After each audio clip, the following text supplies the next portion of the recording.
અંબાજી મહામેળાનો આજે છેલ્લો દિવસ. ગૃહમંત્રી હર્ષભાઈ સંઘવી અને રાજ્ય પોલીસ વડાએ માતાજીને ધજા ચડાવી. અંબાજી મેળાનો આજે 7મો અને છેલ્લો દિવસ છે. માતાજીના ભક્તો આજે અંબાજી પહોંચી ગયા છે અને માતાજીના દર્શન કરી રહ્યા છે. આજે છેલ્લા દિવસે ગુજરાતના ગૃહપ્રધાન હર્ષભાઈ સંઘવી અને રાજ્ય પોલીસ વડા વિકાસ સહાય અંબાજી ખાતે હાજર રહ્યા હતા અને માતાજીના દર્શન કરી ગુજરાત પોલીસ પરિવાર તરફથી ધજા ચડાવી હતી. ગૃહપ્રધાને દર્શને આવેલા ભક્તો સાથે વાત કરી હતી અને તેમનો ઉત્સાહ વધાર્યો હતો. આ દરમિયાન ગૃહપ્રધાને પોલીસ કંટ્રોલ રૂમની પણ મુલાકાત લીધી હતી તેમજ ભોજનશાળામાં યાત્રિકોને ભોજન પણ પીરસ્યું હતું.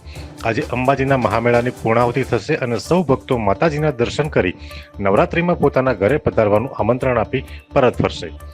અહેવાલ અરવિંદ અગ્રવાલ સાથે મોહન જોશી, અંબાજી, બનાસકાંઠા.